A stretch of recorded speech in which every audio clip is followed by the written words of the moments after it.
Dans la ville de Tiasalé, à quelques 122 km au nord d'Abidjan, un seul nom circule sur toutes les lèvres depuis un certain temps.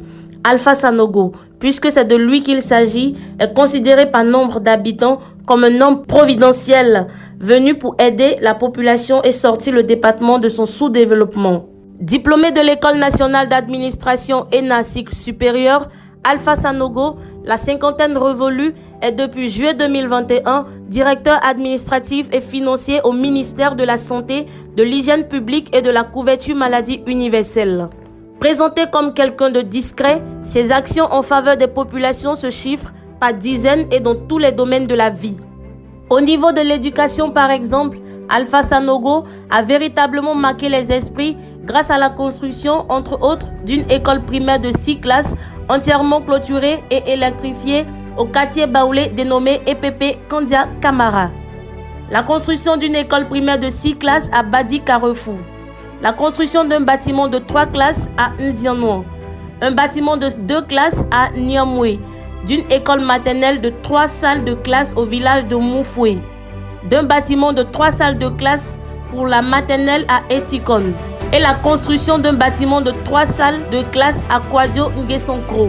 À cela, il faut ajouter la réhabilitation totale des 2 IEPP de Tiasalé, dont les services sont désormais tous climatisés et entièrement équipés d'ordinateurs, de photocopieuses, de bureaux, d'armoires de rangement, de fauteuils directeurs et visiteurs.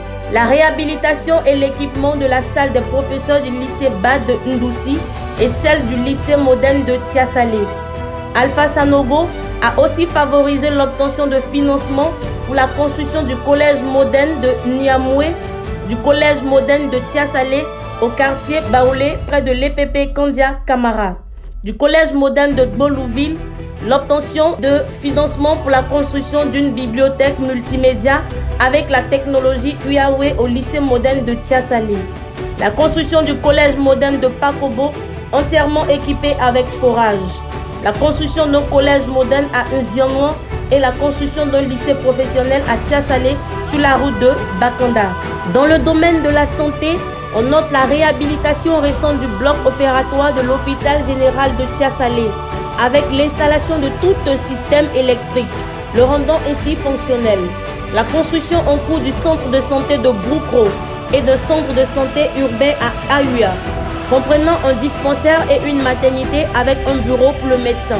Plus récemment, dans le mois de mars 2023, près de 100 personnes souffrant d'hernie de tout genre ont gratuitement subi avec succès des interventions chirurgicales qui leur ont permis d'être soulagées.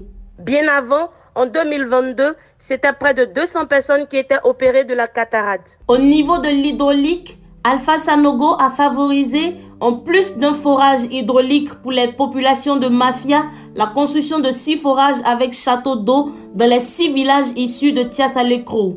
Dans le cadre de la lutte contre le chômage des jeunes et l'autonomisation des femmes de Tiasalé, une équipe de la Fondation africaine pour l'entrepreneuriat et le développement économique FAFEDE, dirigée par Dr Samuel Maté, est présente depuis octobre 2021 à Tiasalé. Dans le cadre d'un programme de formation et d'accompagnement de plus de 500 jeunes et femmes de Tiasalé et des villages environnants. En 2022, près de 100 jeunes entrepreneurs choisis pour une formation en entrepreneuriat ont bénéficié d'une subvention de 15 millions de francs CFA logées dans une microfinance de la place. Plus récemment, 300 femmes de Tiasalé issues des secteurs de l'esthétique, de la restauration, de l'agriculture et du commerce ont vu leur capacité renforcée durant 3 jours de formation initiée par le président de l'ONG Fleur de Lys, Alpha Sanogo. Cette formation au bénéfice des femmes survient après celle initiée au bénéfice des jeunes dans le courant de l'année 2022, mais